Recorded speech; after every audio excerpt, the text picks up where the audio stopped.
Note एक से ज़्यादा दारों को पूर्ण करने या काट कर पूर्ण करने की सूरत में आपका जवाब रोल नंबर पेपर कोड गलत सबर होगा, जिसकी तमाम तर जिम्मेदारी तालब इल्म पर होगी। बिस्मिल्लाहिर्रहमानिर्रहीम। अस्सलाम वालेकुम स्टूडेंट्स, उम्मीद है कि आप सब ठीक होंगे। स्टूडेंट्स, अब बोर्ड इम्तिहान 2022 शुरू होने जा रहे हैं।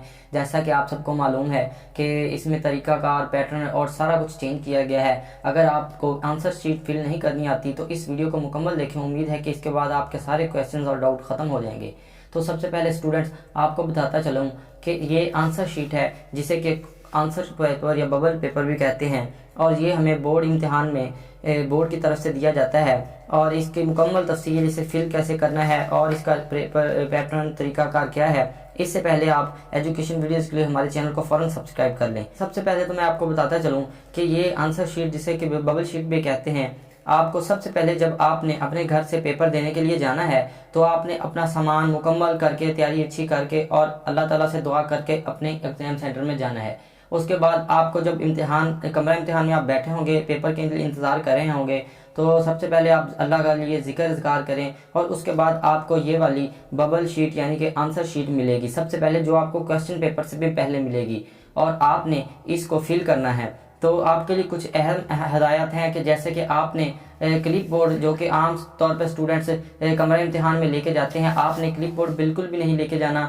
और कुछ जो लेफ्ट हैंडेड स्टूडेंट्स होते हैं उनको बोर्ड की तरफ से इसकी सहूलत दी जाती है, क्योंकि जो चेयर होती है उसकी राइट हैंड पे वो बना होता है क्लिप बोर्ड, और ये आपके जो लेफ्ट हैंड है उसके लिए आपको ये बोर्ड प्रोवाइड करती है। और इसके साथ साथ आपने एक अदद ज्योमेट्री जो कि ट्रांसपेरेंट होगी, इसमें कुछ चीज़ें लेके जानी है, जिसमें आपने अपना पेन, मार्कर और अपनी दूसरी चीज़ें लेके जानी है। इसके साथ साथ अपना स्केल और अपना gel pen, lead pencil, shop, और इसके साथ साथ मार्कर भी आपने लेके जानी है। और मार्कर आपने हमेशा टक वाली लेके जानी है, क्योंकि इससे आपकी राइटिंग भी इम्प्रूव होती है। और इसके साथ साथ आपने पेन, मार्कर, हर चीज़ दो लेके जानी है, ताकि किसी खुदा न खास्ता कोई परेशानी ना बने, एक चीज़ ख़राब हो जाए तो आपके पास उसकी अल्टरनेटिव दूसरी मौजूद हो। और इसके साथ कोशिश करें कि अगर आप इंक भी ले जाएं तो अच्छा होगा, क्योंकि बाज़ दफ़ा आपको कमरा इम्तिहान में इंक की भी ज़रूरत पड़ जाती है और आप दूसरों से मांगते हैं, जब वो नहीं देते हैं तो आपको पेपर में मुश्किलात होती हैं। और इसके साथ साथ एक अहम क्वेश्चन जो कि बहुत सारे स्टूडेंट्स पूछते हैं,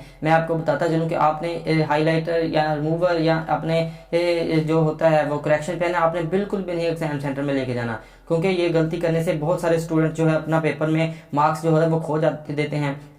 और बोर्ड की तरफ से वाज़ेह हदायत भी दी जाती है कि आपने रिमूवर बिल्कुल यूज़ नहीं करना, वरना आपके साथ यूएमसी बना दिया जाएगा और आपका पेपर कैंसिल कर दिया जाएगा।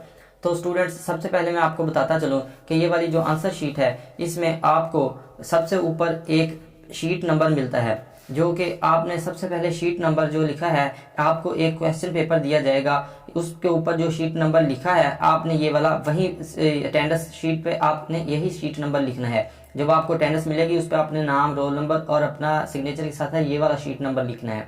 तो उसके साथ साथ आपने आंसर शीट शुरू करने से पहले सबसे पहले आपने यहाँ पे अपनी डेट लिखनी है, जैसा कि डेट आपकी रोल नंबर स्लिप पर दी गई होगी, यानी कि आपने अपनी रोल नंबर स्लिप से अपनी डेट देखनी है एग्ज़ाम की, जैसे पैटर्न में वहीं पर लिखी होगी। जैसे कि मैं आपको एक मिसाल देता हूँ कि 23, आपने कोशिश करनी है कि छोटा छोटा लिखना है और बॉक्स के अंदर लिखना है, ताकि आपकी इंक भी ना फैले और आपके नंबर भी ना काटे।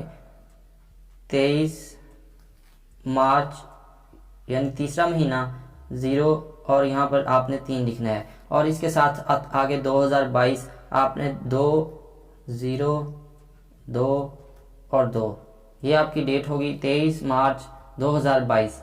तो आपने ये एक जिस मिसाल दे रहा हूँ आपको, तो आपने यहाँ पर मॉर्निंग और इवनिंग, यानी कि आपका पेपर फर्स्ट टाइम है या सेकंड टाइम है, सुबह को है या शाम को, आपने उसको यहाँ पे हाईलाइट करना है। याद रहे कि आपने इसको दायरे को फिल करना है और आपने बिलफर्ज आपका मॉर्निंग में है, आपने बहुत ही एहतियात से गोल दायरे को फिल करना है कि इंक बाहर ना जाए, वरना आपका ना ही आपको जल्दी करनी है और ना ही ज़्यादा आराम से आपने हिल करना है, बल्कि आपने एहतियात से उसको आराम से फिल कर देना है, ताकि इंक भी ना बाहर जाए और आपका पेपर जो है वो कैंसिल ना हो सके। इसके बाद आपने रोल नंबर लिखना है, जैसा कि 13, 18, 71। इसी तरह आपने जो नीचे है इसके बबल इसी तरह फिल कर दें, यानी कि एक के नीचे एक और आपने ये बहुत ही एहतियात से करना है, इंक बाहर ना जाए। 3 और इसी तरह 1 8 7 1। आपने कोशिश करनी है कि आराम आराम से करें ताकि इंक बाहर ना जाए। वैसे ये इतना मुश्किल भी नहीं है। और यहाँ पे आपने पेपर कोड लिखना है, जैसा कि पेपर कोड आपको जो क्वेश्चन पेपर होगा MCQ पेपर, उसके ऊपर पेपर कोड लिखा होगा। बिलफर्ज आपको एक मिसाल देता हूँ कि वहाँ लिखा होगा 18 11, ये आपका पेपर कोड होगा। आपने इसी तरह नीचे 18 1 8 11 1 और 1 आपने इसी तरह फिल करते जाना है। आपका जो भी पेपर कोड होगा, ये तो सिर्फ एक जस्ट एग्जांपल है, आपने इसी तरह हल करना है। और इसके बाद आपको कुछ ज़रूरी हदायत बताता चलूँ कि ऊपर लिखा हुआ है कि उम्मीदवार को सिर्फ नीले या काले पेन मार्कर इस्तेमाल करने की इजाज़त है। आपने इस बात का खास ख्याल रखना है कि दायरा मुकम्मल होने पर हमवार और स्याही दायरे से बाहर ना निकले। यहाँ पे मिसाल भी दी गई है कि सही तरीका जिसमें फिल दायरा की, और बाद बच्चे जो जल्दी में ऐसे फिल करते हैं ये गलत है, और ये तरीका हाफ जो फिल करते हैं वो भी गलत है। और इसके बाद कागज़ को मोड़ना या स्टेपल करना बिल्कुल मना है। दायरों को ऊपर दी गई मखसूस जगह पर रोल नंबर और पेपर कोड लिखिए और नीचे दिए गए दायरों को इस तरह पूरा करने कि हर खाने में एक हिस्सा आए, जैसा कि आपको यहाँ पर बताया गया है। और नोट, एक से ज़्यादा दायरों को पुर करने या काट कर पुर करने की सूरत में आपका जवाब रोल नंबर पेपर कोड गलत तस्वर होगा, जिसकी तमाम तर जिम्मेदारी तालिब इल्म पर होगी। ये आपने इंतहाई गौर से पढ़ना है, क्योंकि बाज़ बच्चे जो नया पेपर देने जाते हैं उनको ये पता नहीं होता। 9th 10th के 11th 12th के बच्चे, उनको ये गलती, एक छोटी सी गलती लगती है, लेकिन आपका पेपर पूरा कैंसिल हो सकता है इन छोटी सी गलती की वजह से। यहाँ पर ये बात भी वाज़ेह लिखी गई है कि आपको सिर्फ नीले या काले पेन और मार्कर इस्तेमाल करने की इजाज़त है। इसके अलावा सब्ज़ और सुर्ख कोई भी किसी किस्म की इंक आपको यूज़ करने की इजाज़त नहीं है, क्योंकि ब्लू कलर जो होता है वो एजुकेशनल कलर होता है, इसीलिए आपको ज़्यादा प्रेफर ब्लू कलर ही करना चाहिए। और तमाम बोर्ड्स का पैटर्न ये सेम होता है, इसी तरह होता है। आपने एक बात का खास ख्याल रखना है कि जब आपको आंसर शीट मिले तो आपने ये सिलाई चेक करनी है कि ये सिलाई जो है मुकम्मल है। अगर यहाँ से या इधर साइड से नुक्कड़ कॉर्नर से आपका कोई सुराख हो या आपके यहाँ पे सिलाई सही ना लगी हो, तो आपने वो शीट बिल्कुल नहीं लेनी है, आपने वो शीट वापस कर देनी है और सही शीट लेनी है, ताकि आपकी मुकम्मल सिलाई शुदा हो और आपके बोर्ड में आपको कोई मुश्किल पेपर में ना पेश आए। तो इसके साथ साथ आपने अपने जब आंसर शीट को हल करना है तो आपने फिल अच्छी तरह से करना है बबल शीट को, और ध्यान से करना है। और आपने ये सिलाई चेक करने के बाद देखने हैं कि इसके पेज तकरीबन 15 से 18 पेज होते हैं, जो कि आपने गिनती कर लेने हैं। और इसके बाद काउंटिंग के बाद आपने तमाम जो होती हैं अहम हदायत उस पर अमल करते हुए अपना पेपर हल करना शुरू करना है। और आपको इस बात का ख्याल रखना है कि आपने जो मार्कर और पेन यूज़ किया है वो वही यूज़ करें। आप अपने बोर्ड पेपर में वही पेन लेके जाएं जो आप आम रूटीन में यूज़ करते हैं, यानी कि अगर आप डॉलर का पेन यूज़ करते हैं तो आप डॉलर का ही लेके जाएं। अगर आप मरकरी की मार्कर यूज़ करते हैं या मास्टर की, तो आप वही लेके जाएं, ना कि आप कोई और लेके जाएं और आप पहला आपका तजर्बा जो हो वो गलत साबित हो और आपकी वो पेपर में नुकसान हो और आपकी राइटिंग ना सही हो। आपने कोशिश करना है कि अपनी पहले इस्तेमाल वाली चीज़ें ही पेपर में लेके जानी है। तो आपने मार्कर, स्केल और इसके साथ साथ बाकी सारी चीज़ें लेके जानी है, और पेपर पैटर्न को फॉलो करते हुए आपने अपना जो आंसर शीट है वो खुद से सॉल्व करनी है। निगरान को ज़्यादा तंग नहीं करना, क्योंकि वो एक दो दफ़ा बता तो देते हैं, लेकिन अगर आप ज़्यादा दफ़ा पूछेंगे तो वो आपको कहेंगे कि आप अपने स्कूल से या अपने टीचर से कुछ नहीं पूछ के आए या उन्होंने आपको कुछ नहीं बताया, तो इससे आपकी थोड़ी एग्जाम सेंटर में इंसल्ट भी हो सकती है। तो आपने ये वीडियो भी देखनी है और इसके साथ साथ प्रैक्टिस भी करनी है, और इन हदायत पर लाजमी अमल करें। तो सबसे पहले आपने जब अपना पेन से या जेल पेन से ये फिलिंग करनी है, आपने डेट और रोल नंबर के बाद पेपर कोड लिखने के बाद आपने अपना ये सारा कुछ लिखना है इंग्लिश में, या आप उर्दू में लिख सकते हैं। आपने इसके बाद यहाँ पर भी डेट लिखनी है, और आपने इसी तरह यहाँ पर भी डेट लिखनी है 23/3/22। इसके बाद आपने मैट्रिक या इंटर का पेपर जो आपने देना है, आपने उसके बारे में यहाँ पे फिलिंग करनी है, यानी कि अब बिलफर्ज आपका मैट्रिक का पेपर है तो आपने मैट्रिक में दायरे को फिल करना है। और उसके बाद पार्ट 1 आप या पार्ट 2, यानी कि अगर आपका 9th का है या फर्स्ट ईयर का है तो पार्ट 1, अगर आप 10th या 12th का है तो आपका पार्ट 2 होगा। तो आप 9th का दे रहे हैं तो आपका पार्ट 1 आएगा, आपने इसको ध्यान से फिल करना है। इसके बाद एनुअल या सप्ली, अगर आप सालाना इम्तिहान दे रहे हैं तो आपने एनुअल, अगर आप सप्ली का एग्ज़ाम दे रहे हैं तो आपने सप्ली पर गोलदारा फिल करना है। तो यहाँ पर हमने एनुअल कर लिया। और इसी तरह मॉर्निंग, जैसे कि हमने यहाँ पे पहले मॉर्निंग में फिल किया है, इसी तरह हम यहाँ पर भी मॉर्निंग में फिल करेंगे। इसके बाद नीचे सब्जेक्ट, आपने इधर अपना सब्जेक्ट इंग्लिश में लिखना है। बिल आपका फॉर एग्जांपल इंग्लिश का पेपर है तो आपने इंग्लिश ही लिखना है। ये आ गया। इसके बाद आपने इधर अपना नाम लिखना है, और नाम आप उर्दू में भी लिख सकते हैं, इंग्लिश में भी लिख सकते हैं, इसका ज़्यादा मसला नहीं होता। मैं आपको इंग्लिश में करके बता देता हूँ। आपने यहाँ पे अपना नाम लिखना है, मोहम्मद MUHAMMAD,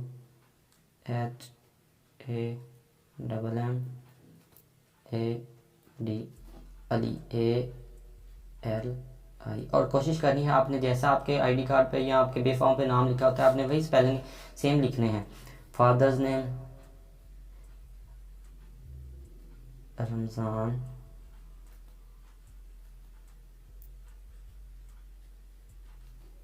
अली। इसके बाद आपने अपना रोल नंबर इधर हिंसों में लिखना है, यानी लफ्ज़ों में। जैसे आपने ऊपर लिखा हुआ है 1,31,871, इधर आप इंग्लिश में भी लिख सकते हैं, उर्दू में भी लिख सकते हैं। चलिए आपको उर्दू में भी लिख के बता देता हूँ, या इंग्लिश में भी लिख सकते हैं आप। 1,18,,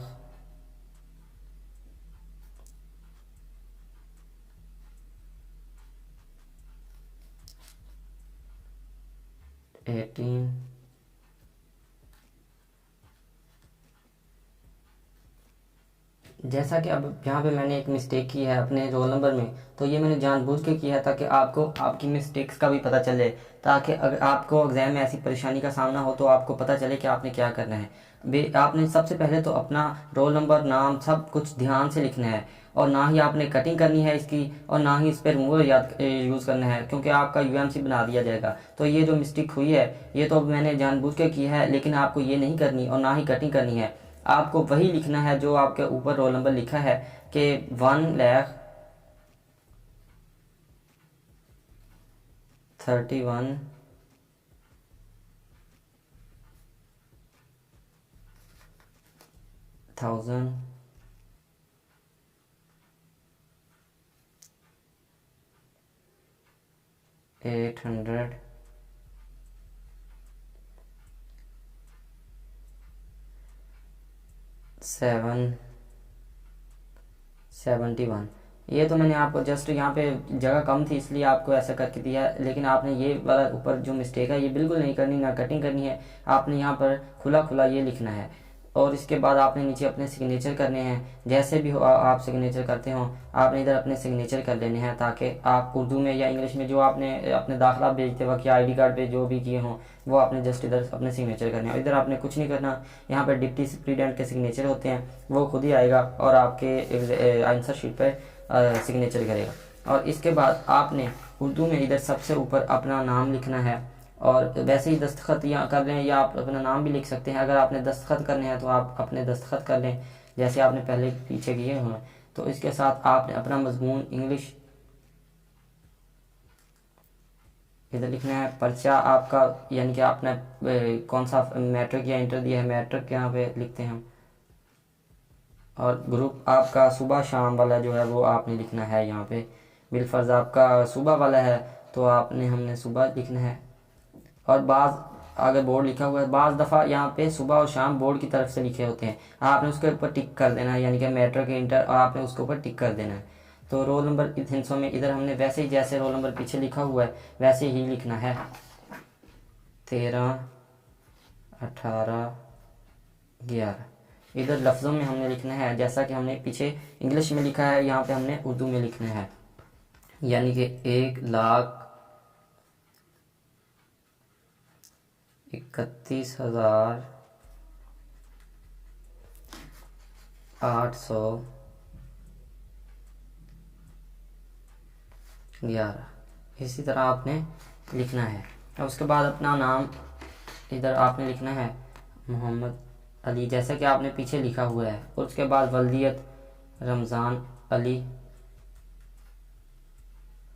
उसके बाद आपने इम्तिहान आपका जो है यानी कि कौन सा इम्तिहान आप दे रहे हैं, सालाना या सप्ली, जैसा कि पीछे लिखा है सालाना यहाँ पे लिखेंगे।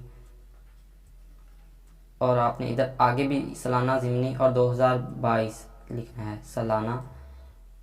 इधर आप लिख भी सकते हैं या फिर आप अपनी, क्योंकि आपने यहाँ पे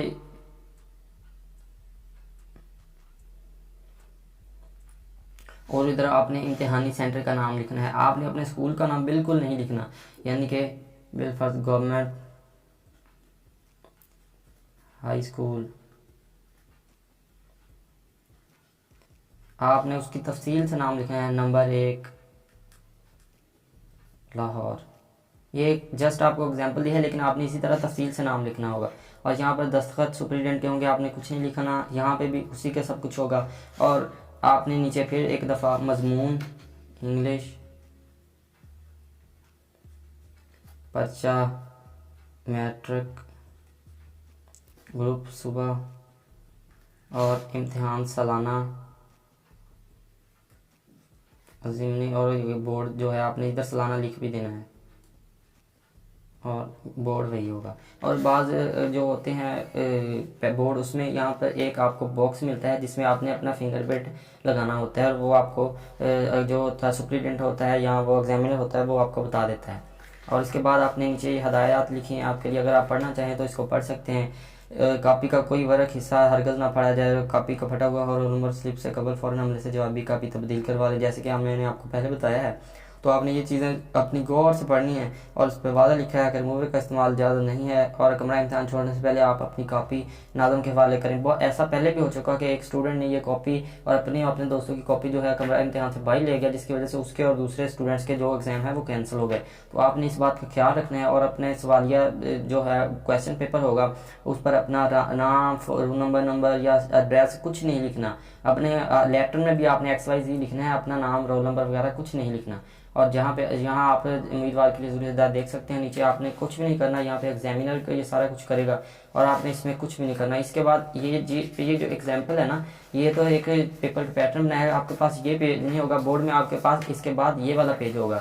यहाँ पर आपको दोनों तरफ से रेड लाइंस हाशिए लगे होंगे और ऊपर लिखा होगा यहाँ से लिखना शुरू करें।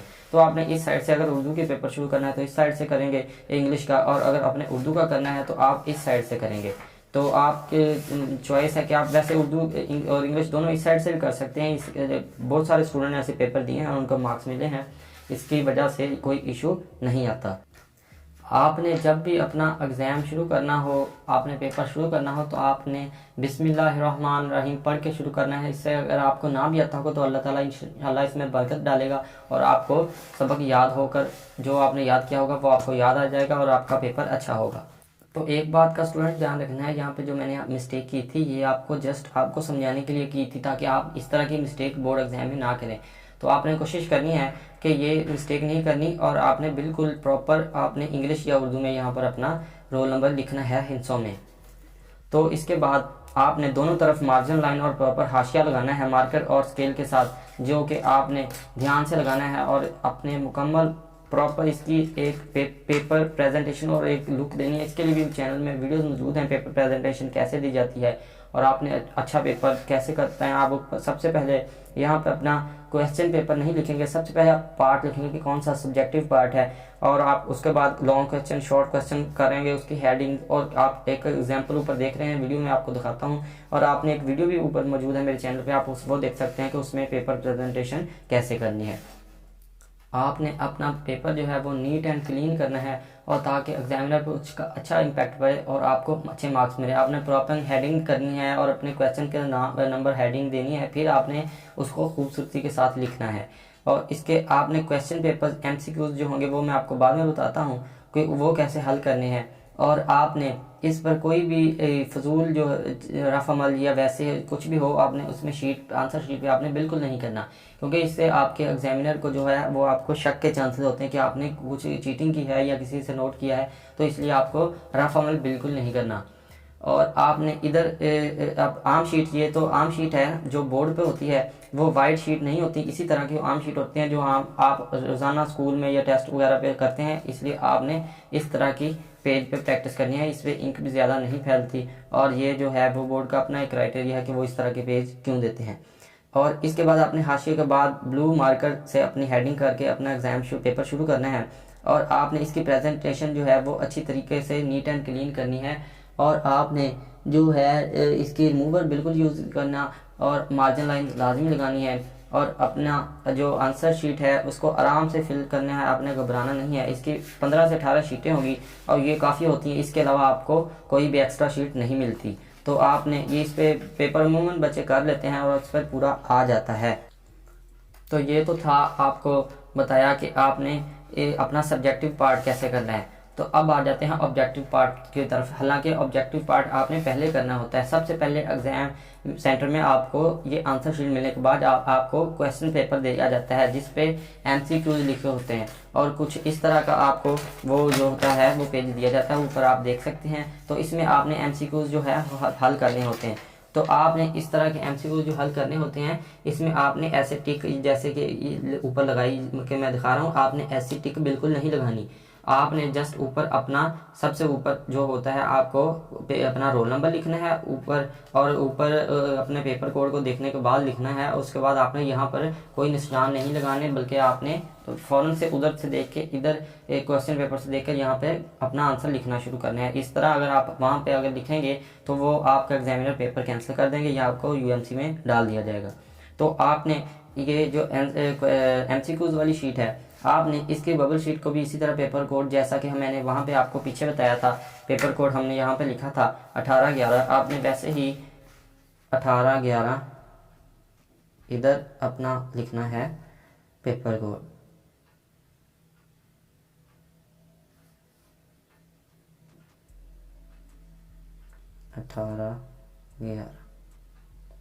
तो आपने एक बात का ध्यान रखना है कि बाज़ दफ़ा ये बच्चे जल्दबाजी में कर जाते हैं। मैं तो आपको वीडियो में ये बता रहा हूँ, लेकिन आपने ये आराम आराम से फिलिंग करनी है, इतना मुश्किल नहीं है। पेन से इजी हो जाता है, जेल पेन से भी, लेकिन अमूमन लोग पेन से ही करते हैं। इसके बाद आपने आपके जो एमसीक्यूज होंगे आपने वो भी इसी तरह हल करने हैं। मैं आपको 3-4 करके बताता हूँ कि पहले का ए है, बिलफर्ज आपने देखा है एमसीक्यूज में, फॉर एग्जाम्पल ए लगा देना है। दूसरे का सी है, आपने सी लगाना है। तीसरे का बी है, आपने बी लगाना है। चौथे का बी सी है, और इसके बाद डी है। आपने इसी तरह जैसे भी आपको इजी लगे, आपने इसके जो आपने क्वेश्चन पेपर एमसीक्यूज का होगा, आपने इसका टाइम नोट करना है कि इसका कितना टाइम दिया गया है। आपने उसके टाइम के अंदर अंदर सबसे पहले, ये इंपॉर्टेंट बात मैं आपको बता रहा हूँ, जब आपको क्वेश्चन पेपर मिलेगा एमसीक्यूज का, तो आपने सबसे पहले ऊपर टाइम देखना है। उतने टाइम में आपने वो जो है एमसीक्यूज करने हैं, क्योंकि उसके बाद आपसे एमसीक्यूज वाला पेपर जो है वो ले लिया जाएगा, और उसके बाद आपने सब्जेक्टिव शुरू कर देना। सबसे पहले आपने अपना उस पे क्वेश्चन पेपर पे आपने रोल नंबर लिखना है, और उससे पेपर कोड देखकर यहाँ पे लिख लेना है फ़ौरन, और उसके बाद एमसीक्यूज हल करना शुरू कर दें। इसके बाद आपने अपने मुकम्मल एमसीक्यू करने के बाद यहाँ पर जो है सिर्फ बोर्ड को इजाज़त है, बोर्ड ने इसको फिल करना है, आपने यहाँ पे कुछ नहीं लिखना। और आपकी कोई सब्जेक्टिव पार्ट में जैसे कि आपने यहाँ तक लिखा है, और बाकी जो शीटें आपके पास बची, आपने बाकी शीटों पर क्रॉस का साइन लगा देना है, मार्कर से या पेन से लगा दें। आपने क्रॉस के साइन बड़े बड़े लगा देने हैं, ताकि उससे एग्जामिनर को ये पता चले कि इसके अलावा इसने कोई भी शीट फिल नहीं करनी, या कोई आपका इसमें चेंजिंग ना कर सके। आपके इसका बहुत बेनिफिट है। तो इसके बाद मैं आपको एक अहम और ज़रूरी बात बताता हूँ कि जब बहुत सारे बच्चे ऐसे होते हैं जो कि कमरा इम्तिहान में घबराते हैं, आपने घबराना बिल्कुल नहीं है, और आपने अपनी तैयारी मुकम्मल करनी है, अल्लाह पर यकीन रखना है, और अपना जो बेस्ट देना है। वो मेरी तो दुआ है कि अल्लाह ताला आपको कामयाब करे, और आप इम्तिहान में ज़रूर कामयाब हों। मेहनत करें, क्योंकि मेहनत करने वाले ही की जीत होती है। आप मेरी तो दुआ है कि आप टॉप करें। तो इसी तरह मेहनत करते रहें, डटे रहें। और मेरी तो दुआ है, और मेरे चैनल का मकसद भी यही है कि मैं एजुकेशन को प्रमोट करूं और स्टूडेंट्स को गाइड करूं कि कैसे उन्होंने अपना पेपर प्रेजेंटेशन और टॉपर्स टाइम टेबल और दूसरी स्टडीज़ को कैसे लेके चलना है। इस तरह की बाकी वीडियोस भी मेरे चैनल पे मौजूद है, आप देख सकते हैं। तो आपने ये ध्यान से इसको तरीके को समझना है, और इसके अलावा आपने खुद से बिल्कुल भी नहीं कोई भी इसमें गलती करनी, और ना ही आपको कुछ भी इसमें अपने से लिखना है। तो उम्मीद है कि आपको ये वीडियो पसंद आई हो और इसमें से आपको बहुत सारा नॉलेज मिला हो। तो मज़ीद एजुकेशन वीडियोज़ के लिए हमारे चैनल को फ़ौरन सब्सक्राइब कर लें ताकि आप सबसे पहले education news, study tips videos, दूसरी एजुकेशन नॉलेज वीडियोज़ देख सकें। तो अपना सबका ख्याल रखिए, दुआ में याद रखिए। अल्लाह ताला आपको कामयाब करे। अल्लाह हाफ़िज़।